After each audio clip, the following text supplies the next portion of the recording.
baru urapiku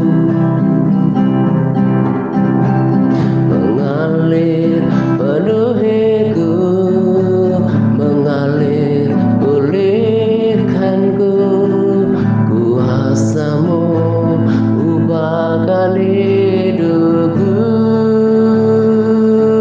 Satu hal ku rindu bersekutu denganmu, bawaku lebih lagi tinggal bersamamu,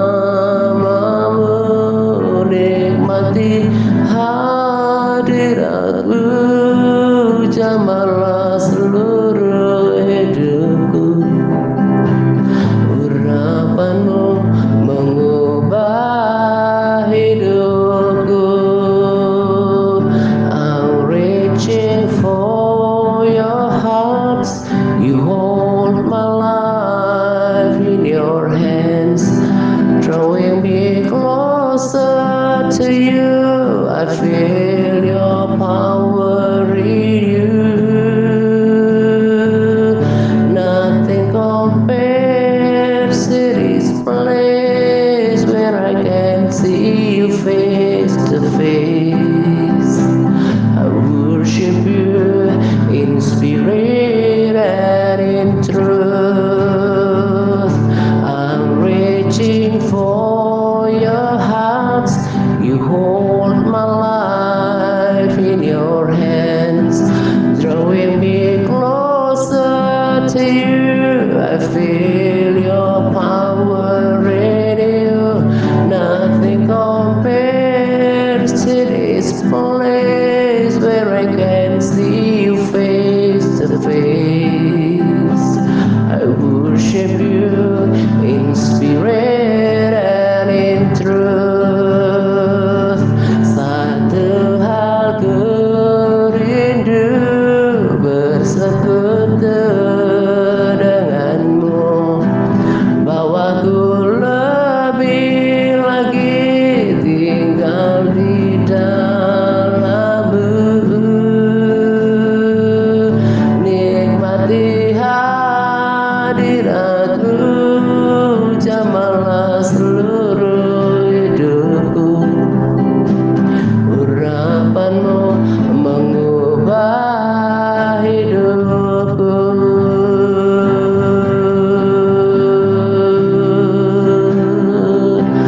Urapanmu mengubahkanku.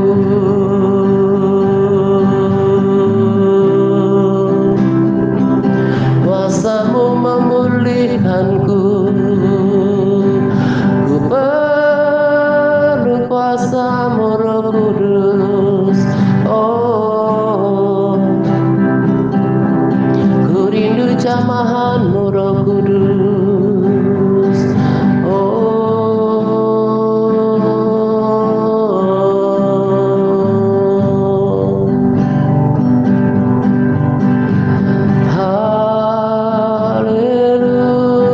haleluya.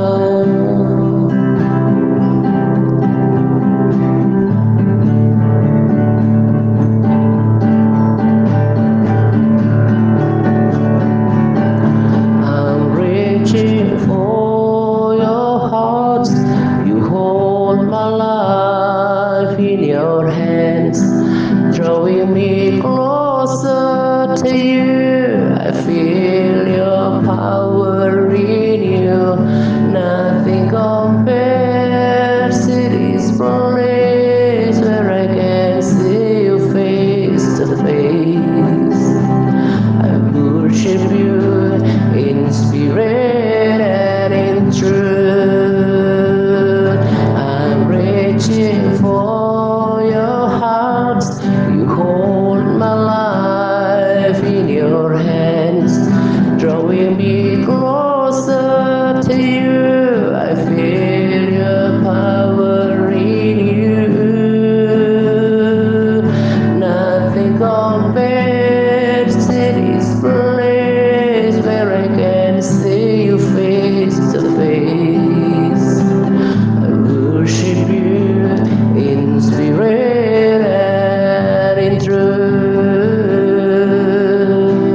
I worship you in spirit and in truth. I worship you in spirit and in truth.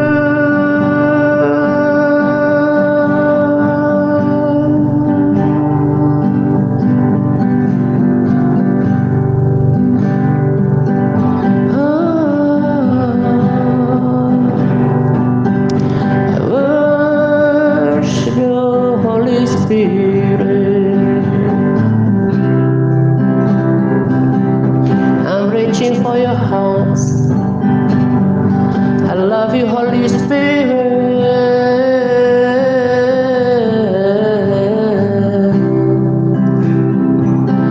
I love you, Holy Spirit, the Holy Ghost, the Spirit of the living God.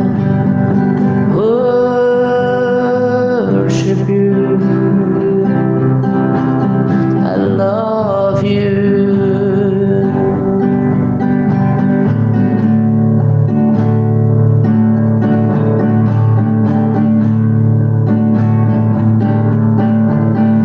Yes, Lord Jesus.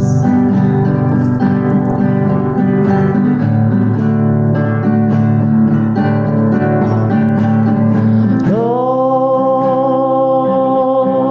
Kudus, ini hambamu. Roh Kudus,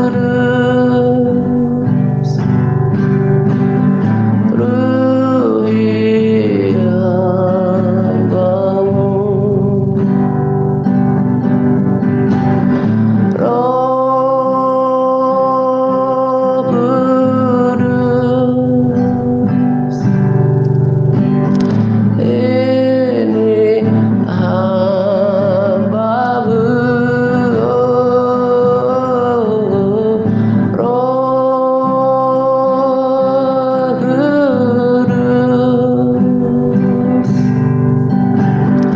ruhi hambamu.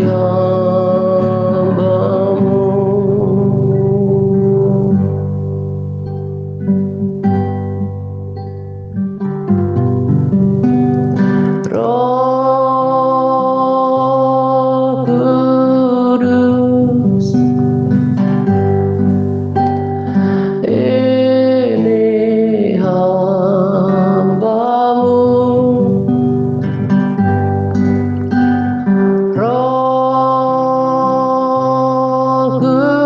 Kudus, ruhi hambamu.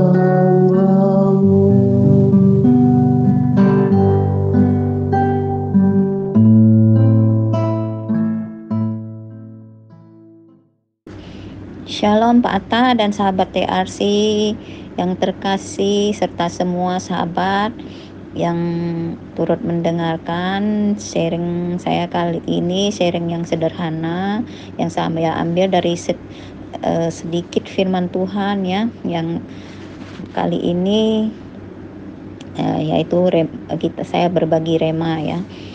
Bersyukur kepada Tuhan Yesus Kristus yang telah menyertai dan menuntun hingga hari ini, dan terima kasih kepada Pak Atta dan semua sahabat yang memberi kesempatan kepada saya untuk boleh berbagi renungan firman Tuhan ini ya, dimana tujuan kita di sini adalah agar kita bisa sama-sama belajar ya, untuk saling memotivasi dan saling menguatkan iman kita masing-masing. Baiklah, tema saya kali ini saya ambil dengan judul iman dan penderitaan. Ya, mari kita lihat apa yang dikatakan firman Tuhan tentang iman ini ya. Kita baca pada Ibrani 11 ayat 1 sampai 3. Iman adalah dasar dari segala sesuatu yang kita harapkan dan bukti dari segala sesuatu yang tidak kita lihat. Sebab oleh imanlah telah diberikan kesaksian kepada nenek moyang kita. Karena iman kita mengerti bahwa alam semesta telah dijadikan oleh firman Allah. Sehingga apa yang kita lihat telah terjadi dari apa yang tidak dapat kita lihat. Ya. Jadi iman ini adalah berarti adalah artinya ya percaya atau keyakinan dari sesuatu yang belum kita lihat. Dan iman ini juga adalah karunia Tuhan yang dikerjakan di dalam hati kita oleh Roh Kudus ya. Iman juga menjadi hal yang harus dimiliki oleh umat Kristen ya, untuk syarat mendapatkan keselamatan dari Tuhan Yesus Kristus. Sebab tanpa iman ya, kehidupan rohani seseorang itu akan mati ya. Rohaninya tidak dapat dan seseorang tidak dapat berkenan di hadapan Tuhan tanpa iman tersebut ya. Walaupun demikian, iman bukanlah jalan keselamatan. Satu-satunya jalan keselamatan hanya ada pada Sang Juru Selamat ya, Yesus Kristus. Iman hanyalah sarana untuk mendapatkan anugerah keselamatan dari Tuhan Yesus itu. Dan iman ini juga harus terus dipupuk agar terus bertumbuh dengan melakukan aktivitas rohani ya, dan yang terutama adalah doa, melakukan doa atau persekutuan kita dengan Tuhan ya, persekutuan pribadi ya, itu penting. Karena lewat doa dan ini hubungan kita dengan Tuhan itu tambah hari akan tambah dekat, dan lewat doa permohonan kita ini Tuhan kita diperhatikan Tuhan dan dikabulkan sesuai dengan kehendaknya ya. Walaupun doa yang kita panjatkan dengan sungguh ya, terkadang jawaban dari Tuhan itu tidak sesuai dengan harapan kita, tetapi selalu jawaban Tuhan itu selalu sesuai dengan untuk kebaikan kita ya. Jadi doa adalah harapan kita, seperti pada Matius 7 ayat 7 mengatakan ya, mintalah maka akan diberikan kepadamu, carilah maka kamu akan mendapat, ketoklah maka pintu akan dibukakan bagimu ya. Iman Kristen, jadi iman Kristen adalah keyakinan yang diajarkan oleh Yesus Kristus yang merupakan tindakan percaya dan penyangkalan diri ya, di mana seseorang tidak lagi mengandalkan kekuatan sendiri, namun hanya bergantung kepada Tuhan Yesus ya. Orang yang memiliki hubungan yang intim dengan Tuhan akan peka kerohaniannya ya, lebih kuat imannya, dan itulah sebabnya seseorang yang memiliki iman yang kuat itu ya, mereka rela berkorban ya, rela membayar harga apapun, berkorban apapun ya terhadap sesuatu yang diimaninya itu. Misalnya rela mengorbankan kepentingan pribadi lah, mengorbankan hartanya, bahkan mengorbankan nyawa ya, dan sebagainya, masih banyak lagi ya. Mengorbankan nyawa seperti tokoh-tokoh Alkitab yang ada di kitab Daniel itu ya, Sadrak, Mesak, dan Abednego. Mereka tidak takut mati kan, tidak mau menyembah kepada patungnya Nebukadnezar ya. Mereka dimasukkan ke api, tetapi Tuhan melindungi mereka. Itulah iman mereka yang kuat, tidak takut mati, karena mereka percaya Tuhan akan menyertai mereka, dan memang Tuhan menyertai mereka, menolong mereka. Jadi untuk mencapai iman yang teguh, yang kuat itu kita harus melewati proses ya, tidak bisa iman itu mendadak langsung mencapai menjadi besar atau menjadi kuat. Semuanya melalui proses ya,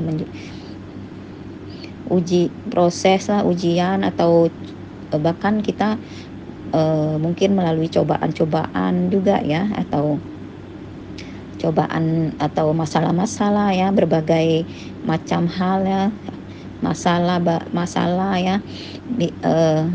Kan karena lewat semua ini, proses dan ujian ini, kita bisa diketahui sampai di mana kapasitas iman kita itu kepada Tuhan ya. Itulah. Jadi kita akan dibentuk ya melalui masalah, ujian dan cobaan. Seperti dalam kitab dalam pasal 1 Korintus 11 ayat 31-32 mengatakan, kalau kita menguji diri kita sendiri, hukuman tidak menimpa kita. Tetapi kalau kita menerima hukuman dari Tuhan, kita dididik supaya kita tidak akan dihukum bersama-sama dengan dunia. Artinya gimana? Prosesnya ujian atau cobaan lewat masalah lah, apapun yang terjadi dalam kehidupan kita, yang dalam diri kita ya, yang Tuhan izinkan terjadi, itu adalah sebagai tangga ya, tangga buat kita naik menuju pada iman yang lebih tinggi lagi ya, kekuatan iman yang lebih dewasa lah, kekuatan iman dan kedewasaan rohani ya. Jadi dalam mengikut Yesus itu kita juga harus rela berkorban, bahkan menderita ya. Jadi iman itu sejalan dengan berkorban, memikul salib, menderita. Seperti yang sudah Yesus alami ketika dia masih di bumi ya. Dia mengalami penderitaan untuk menebus dosa kita. Dalam 1 Petrus 4 ayat 1-2 mengatakan, jadi karena Kristus telah menderita penderitaan badani, kamu pun harus juga mempersenjatai dirimu dengan pikiran yang demikian. Karena barang siapa telah menderita penderitaan badani, ia telah berhenti berbuat dosa. Supaya waktu yang sisa jangan kamu pergunakan menurut keinginan manusia, tetapi menurut kehendak Allah. Ya, jadi penderitaan adalah suatu yang memang penderitaan suatu kejadian yang tidak enak ya, dan semua orang tidak suka yang menderita. Tetapi dalam mengikut Yesus itu kita tidak boleh seenak-enaknya saja ya, semuanya harus seiring dengan firman Tuhan yang menyakitkan, yang penderitaan berindaan yang menyakitkan yang dialami manusia, seperti masalah lah, sakit penyakit lah, masalah dalam keluarga lah, kehilangan orang yang dikasih ini, bencana alam dan sebagainya, itu juga adalah suatu ujian, proses atau salah satu penderitaan juga ya. Tapi apabila pemberitaan yang kita alami ini ya tidak dihadapi dengan pandangan yang benar, maka penderitaan itu yang kita masalah atau penderitaan yang kita alami itu akan menjadi hal yang dipandang buruk dan sulit untuk dijalani ya. Sangat sulit ya, tidak bisa, orang-orang akan bersungut-sungut lah atau tidak kuat lah, bagaimana ya. Jadi setiap orang bisa mungkin merasa kecewa, bisa akan segala hal yang mereka permasalahan, pergumulan hidup, segala macam yang mereka hadapi itu bisa jadi mereka bisa kecewa kepada Tuhan ya, karena penderitaan yang mereka alami itu ya. Kalau pandangan mereka tidak, kalau mereka memandang buruk akan masalah-masalah yang mereka hadapi itu. Jadi memang sangat tidak mudah ya untuk menjadi pengikut Kristus yang taat dan setia itu ya, yang tulus, itu tidak mudah. Cara hidup dan pola pikir orang yang taat, setia, jujur, murni itu sangat jauh berbeda dengan orang-orang di sekitarnya dan orang-orang dunia ini ya. Seperti sekarang ini ya, akhir zaman ini, kita juga sudah merasakan ketegangan-ketegangan yang terjadi di alam nyata ini ya, maupun di alam roh tuh sudah luar biasa lagi gitu, walaupun banyak kita tidak merasakan. Dan kita juga mempunyai kekhawatiran sedikit banyak, kita pasti mempunyai kekhawatiran juga buat orang-orang yang kita kasihi ya, keluarga-keluarga kita yang masih jauh dari Tuhan. Karena kita berharap mereka juga ya setiap harinya boleh datang kepada Tuhan, mendekat kepada Tuhan. Tetapi karena mereka orang-orang keluarga kita ya, atau mungkin umat-umat Tuhan yang masih biasa-biasa dengan iman yang biasa-biasa saja itu ya, suam-suam kuku itu, iman mereka ya yang tidak diproses, tidak ditempa, itu tidak bisa menuju pada kedewasaan yang lebih kedewasaan yang lebih tinggi lagi ya, yang seperti kedewasaan yang diharapkan oleh Tuhan itu ya. Jadi bagaimana kita harus menanggapi melalui pemahaman Alkitab dan contoh dari tokoh-tokoh Alkitab, dari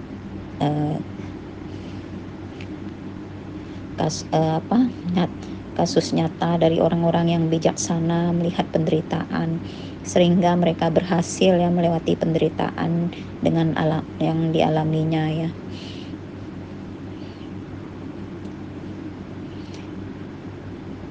Daud lah itu ya, mereka juga ya tidak mudah hidup mereka itu, walaupun Daud ini seorang raja tetapi dia merendahkan diri ya, tidak mudah mengikut, dia terus menjaga ketaatannya, walaupun dia kaya raya ya, tetapi dia merendahkan diri. Dan orang yang tidak memperhatikan iman ya, mereka masih terjerat dunia ini ya, mereka akan mengejar kebahagiaan ya, karena mengejar kebahagiaan ini adalah tujuan hidup banyak orang ya. Semua orang di dunia ini pada dasarnya suka bersenang-senang dan tidak mau menderita. Hanya Yesus saja waktu datang ke dunia ini ya mau datang untuk menderita, berkorban untuk seluruh umat dunia ini. Walaupun dia punya segala-galanya, tetapi dia siap menderita, berkorban, membayar harga, mengorbankan dirinya ya. Karena lewat penderitaannya Kristus ya di kayu salib ya, kita semua bisa selamat. Jadi begitu juga dengan pengikut-pengikutnya ya, pengikut Tuhan Yesus Kristus ya. Bila tidak ada sesuatu proses atau tidak ada pengorbanan, tidak memikul salib, tidak ada tidak menderita ya, menderita tanda kutip ya, ini setiap orang tidak sama ya. Mereka itu tidak bisa mempunyai iman yang teguh tangguh ya. Jadi lewat penderitaan ini iman orang akan tambah dikuatkan. Kalau dia tetap ini ya, kalau dia bertahan. Kita lihat 1 Petrus 3 ayat 17 sampai 18 mengatakan, sebab lebih baik menderita karena berbuat baik jika hal itu dikehendaki Allah, daripada menderita karena berbuat jahat. Sebab juga Kristus telah mati sekali untuk segala dosa kita, Ia yang benar untuk orang-orang yang tidak benar, supaya Ia membawa kita kepada Allah. Ia yang telah dibunuh dalam keadaannya sebagai manusia, tetapi yang telah dibangkitkan menurut roh. Ya, jadi itulah yang Tuhan Yesus korbankan buat umat dunia ini menderita ya. Untuk orang-orang dunia mencari kebahagiaan, banyak orang-orang dunia mencari kebahagiaan mereka sendiri, berbuat dosa lah secara sembrono, bahkan menghina Tuhan ya, menyakiti orang lah demi kebahagiaan diri sendiri. Orang-orang yang tidak mengenal Tuhan dan tidak mempunyai iman itu mereka akan bersikap egois ya, tidak menjalankan kehidupan yang benar, tidak mencintai sesama, tidak tidak memperdulikan kedamaian ya.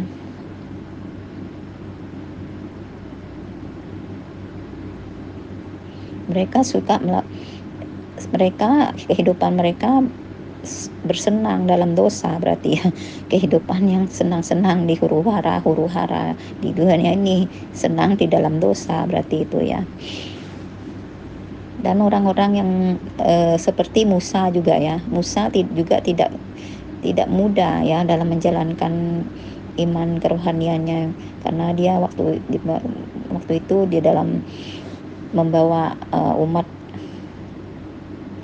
Israel keluar dari tanah Mesir itu ya, 40 tahun, tidak mudah ya Musa ya. Dalam Ibrani 11 ayat 25 sampai 26 mengatakan, karena ia lebih suka menderita sengsara dengan umat Allah daripada untuk sementara menikmati kesenangan dari dosa.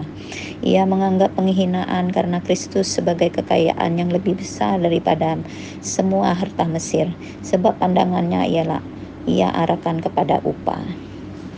Jadi ya orang-orang Kristen yang telah ditebus oleh Tuhan ya, dan dibebaskan dari dosa, seharusnya tidak lagi menikmati kesenangan dosa itu, yang menikmati kesenangan dunia ini ya. Karena kesenangan dunia ini dan kesenangan terhadap daging ini adalah seperti ini ya, seperti rasa sakit jiwa, yaitu sebenarnya ya, kalau tidak dituntaskan itu susah dilepaskan itu ya. Kesenangan dunia yang hanya yang bersuka cita di dunia yang hanya sementara itu adalah membuat orang kehilangan kekal ya, kehilangan kekal.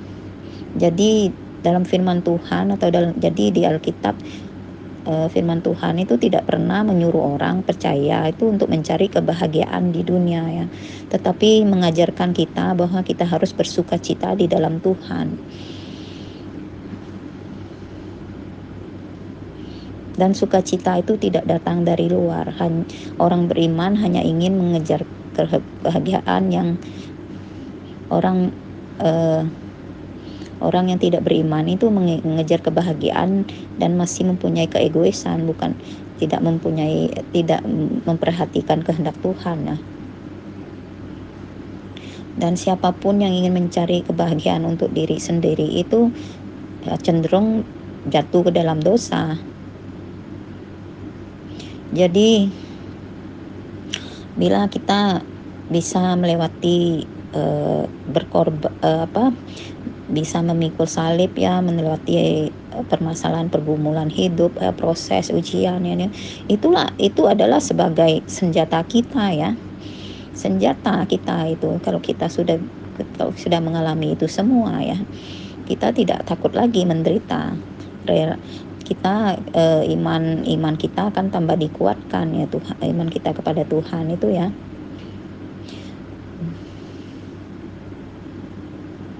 Kita akan berpikir bahwa kalau kita iman kita sudah kuat yaitu ya, bahwa penderitaan di dunia ini penuh dosa ini yang dalam hidup ini adalah wajar ya. Kita dapat mengatasi banyak godaan.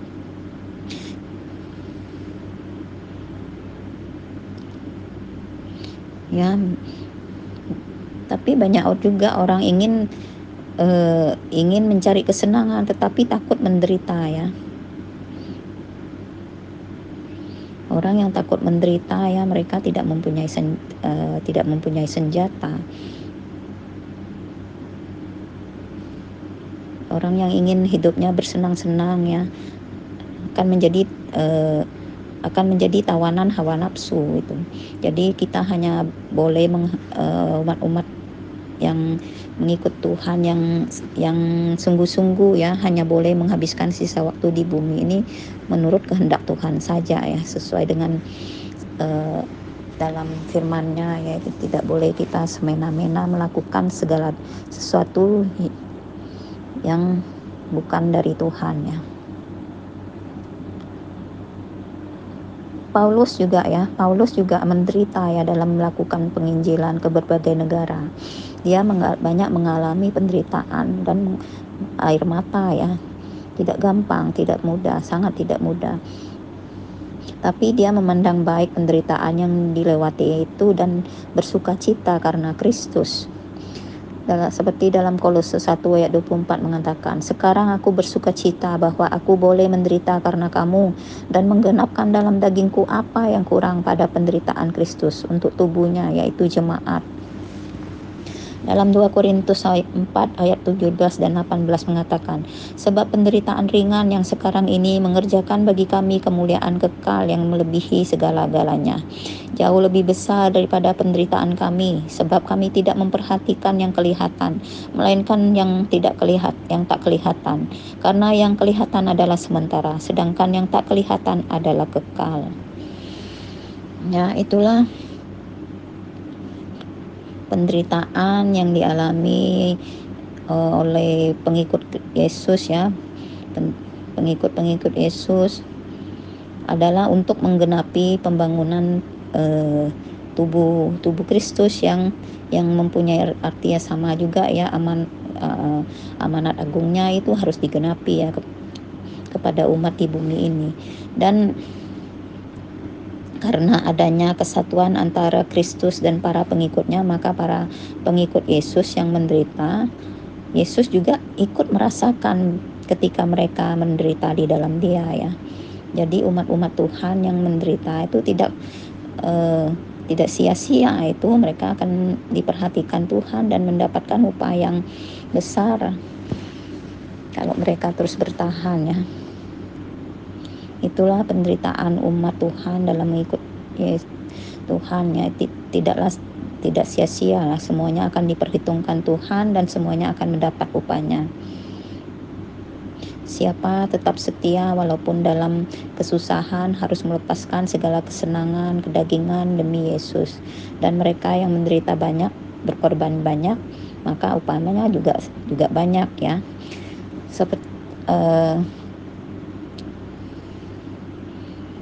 Seperti tokoh-tokoh Alkitab itu ya, Raja Salomo itu melakukan banyak ya hal-hal yang baik di dalam kehidupannya di bumi ini ya. Upahnya banyak itu di surga, istananya besar di surga itu ya. Tapi sesuai kesaksian surga yang kita lihat di Arfi tempo hari yang mengatakan istana Raja Salomo surga itu tidak ada penghuninya ya. Karena di masa akhir hidupnya Raja Salomo banyak melakukan dosa ya, jadi dia tidak bertahan di akhir hidupnya. Jadi bagaimana kita mau meneruskan iman percaya kita ini agar tetap kuat untuk mempersiapkan diri kita menghadapi masa kesukaran yang akan datang ya. Kita sudah di zaman akhir ini ya. Kita harus bersiap-siap ya. Kalau iman kita tidak kuat, kita akan kalah. Karena kita tahu ya, kita tidak tahu apakah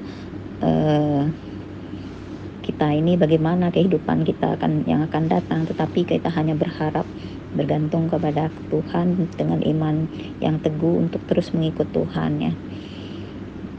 Jadi tergantung iman kita masing-masing ya.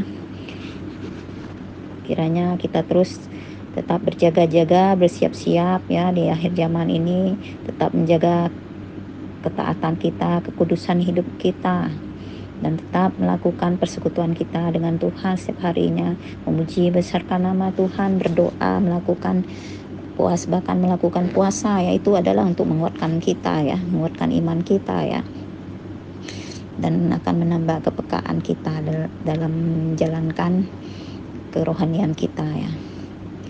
Inilah sharing saya yang sederhana ini ya. Mohon maaf bila banyak kesalahan dalam kata-kata.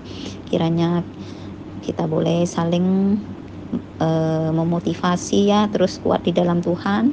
Terima kasih sebelumnya. Tuhan Yesus memberkati kita semua. Salam Gertato. Haleluya. Amin.